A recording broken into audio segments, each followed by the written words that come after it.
report card season is in order. The Giants didn't trade for a quarterback, Pete. Instead, they get your wide receiver one and Malik Nabers. What do you think of the pick? What's the grade? I love it. It's an A+. I love this pick.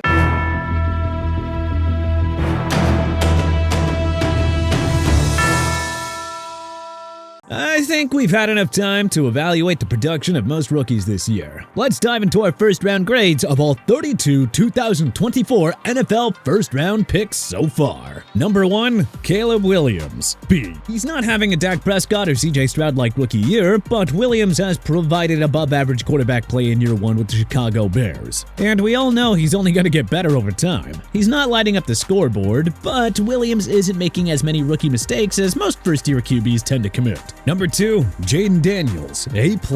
Daniels' rookie year is eerily similar to 2023 second overall pick CJ Stroud. He's fared better than the one guy drafted ahead of him and has immediately turned his team into a playoff contender. The dual threat star has brought new life to the long-suffering Washington Commanders franchise. Number 3, Drake Maye, C+. The New England Patriots didn't give Maye the starting QB duties until week 6, following a dismal 5-game stretch by Jacoby Brissett. Maye threw for 519 yards, 5 touchdowns, and 2 interceptions over his first 2 starts. Unfortunately, Maye suffered a concussion in Week 8 against the New York Jets, forcing the Pats to temporarily return to Brissett. New England is a long way away from competing again, but it already looks like they have their next franchise QB in Maye. Number 4, Marvin Harrison Jr., C+. Harrison's rookie stat line looks pretty solid on paper, but there have been far too many quiet outings for a player hyped up as a generational wide receiver. The Arizona Cardinals wideout is threatening for 1,000 yards, but instead of consistent week-to-week production, it's up and down like a roller coaster. Number 5, Joe Alt, B+. Alt has been rock solid as the Los Angeles Chargers' other bookend opposite of Rashawn Slater. Like almost all rookie offensive linemen, Alt has made a few rookie mistakes. But still, the 6'8" giant is playing at a borderline Pro Bowl level. Number 6, Malik Nabers, A+. The New York Giants have been, well, a mess this season. But Nabers stands out as one of the few bright spots for Brian Daboll's group. New York hasn't had a 1,000-yard receiver since Odell Beckham Jr. in 2018. Despite missing 2 games in the first half and despite having to catch passes from Daniel Jones, the explosive Nabers is on pace to hit the 1K mark. Oh yeah, the Giants definitely have their new WR1. Now, if they could just find a new franchise QB. Number 7, J.C. Latham, C. This felt like a big reach by the Tennessee Titans at the beginning, and so far, Latham's rookie season has been kinda mixed. Latham has struggled in pass protection and was flagged thrice over his first 7 games, but he somewhat made up for it with his run blocking. Number 8, Michael Penix Jr., I. Okay, so this was the most shocking pick of the first round, seeing that the Atlanta Falcons had just committed $180 million to Kirk Cousins in free agency. With Cousins producing at a high level for Atlanta, the Falcons just haven't used their rookie signal caller at all. So, since there's nothing to go off of, an I for incomplete is really the only fair grade that we can assign to Penix. Number 9, Rome Odunze, C. The Bears' second day 1 pick here has all the makings to be a superstar in this league, but it hasn't quite come together in year 1. Odunze is essentially the Bears' number 4 offensive weapon behind DJ Moore, DeAndre Swift, and Cole Kmet. He's really struggled to get consistently open and had just 1 touchdown over his first 7 games. Number 10, JJ McCarthy, I. The Minnesota Vikings were dealt a tough blow when McCarthy was ruled out for the entire 2024 season after suffering a torn meniscus. Sam Darnold has enjoyed a career year under Kevin O'Connell, so QB at least has not been the problem. But with McCarthy sidelined for the entire year, there's just no other grade to hand him other than an I. Number 11, Olu Fashanu, D. A team in win-now mode like the New York Jets should have drafted a player that could contribute right away. Fashanu has only played about 1/3 of the Jets' offensive snaps, with Pro Football Focus grading him below 50 through week 8. Fashanu's lackluster performance as a rotational piece means that he probably won't get much more playing time this year. So it's hard to imagine him really improving this record. Number 12, Bo Nix, B-. Nix's passing numbers aren't great, but it's not as if he has any star weapons at his side. Nix has dazzled as a runner though, and is essentially playing like a game manager thanks to the Broncos' lockdown defense that has carried them into the playoff mix. Number 13, Brock Bowers, A+. Almost nothing has gone right for the Las Vegas Raiders, except for tight end Brock Bowers. Bowers has been everything the Raiders could have asked for and more. He's near the league lead in receptions and well on his way to a 1,000-yard season, despite an awful QB room of Aiden O'Connell and Gardner Minshew II. With Devontae Adams gone, there is no questioning who the face of the Raiders offense is. Number 14, Talisa Fuaga, C+.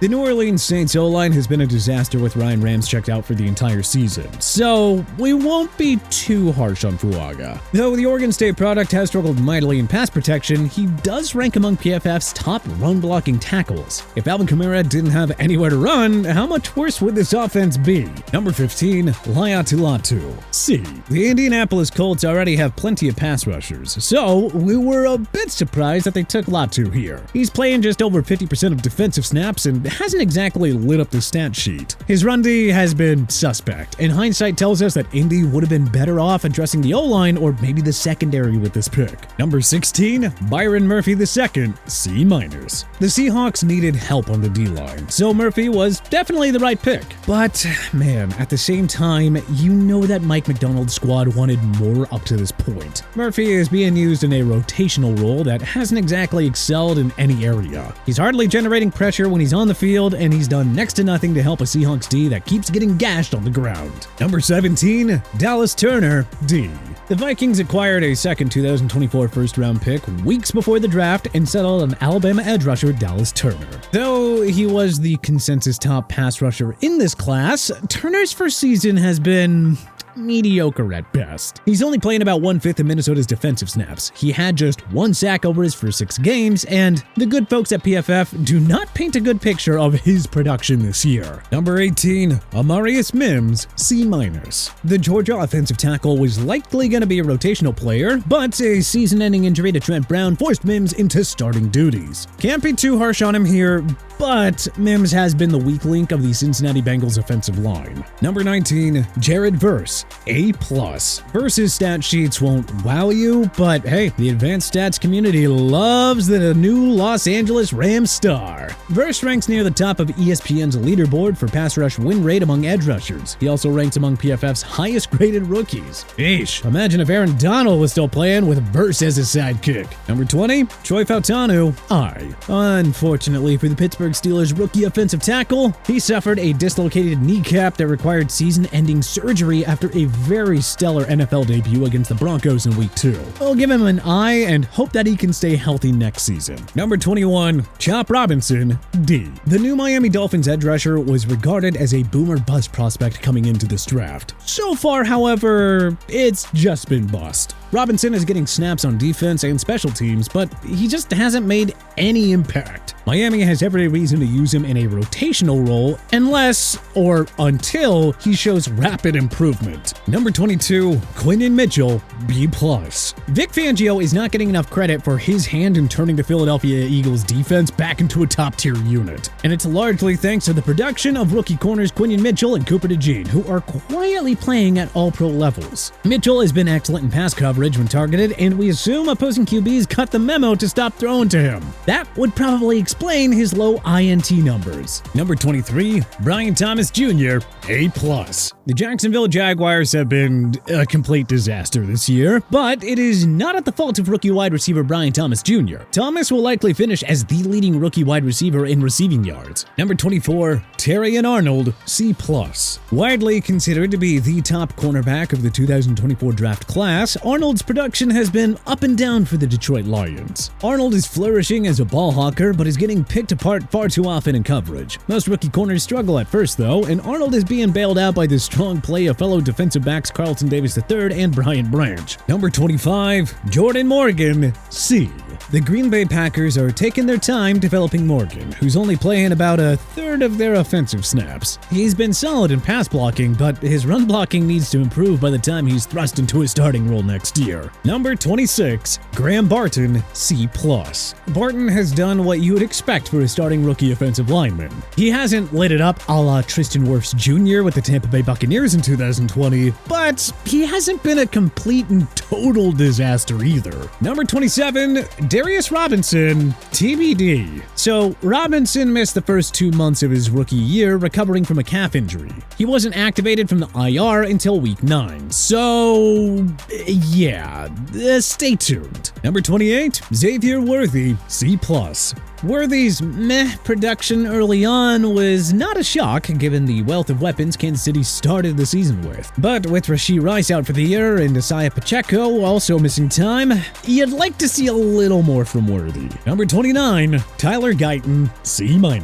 The Cowboys had to address the O-line after losing franchise icon Tyron Smith in free agency, but a team in win-now mode like Dallas needs a lot better from Guyton to say the very least. Number 30, Nate Wiggins, B. Wiggins' production is getting overlooked because the usually stingy Baltimore Ravens have been kind of a mess this year, especially the secondary. But you know, Wiggins has been pretty dang solid in coverage and has been one of Baltimore's best run defenders, albeit in a very limited role on defense. Number 31, Ricky Pearsall, TBD. Pearsall missed the San Francisco 49ers' first 6 games recovering from injuries sustained in a horrific shooting incident. So we're not quite ready to hand a grade yet, but we'll revisit this after we've seen him in extended playing time. Number 32, Xavier Legette, C. Nothing has really gone right for the Carolina Panthers this season, and they are well on their way to restarting at quarterback with a top 3 pick on the way. As such, Legette's rookie season has been an average Joe at best, and you can't really blame him because he's stuck with a bad QB. But hey, who do you think has been the best NFL rookie in 2024? Do you agree with the grades that we've given? What changes would you make? Let us know in the comment section below. If you like this video and learned a thing or two, clicking the like button helps out a ton. And hey, we appreciate it. If this is your first time coming around to TPS though, then hey, subscribing is a great idea because we put out videos like this every single day. But as always, thanks for watching and we'll see you guys next time.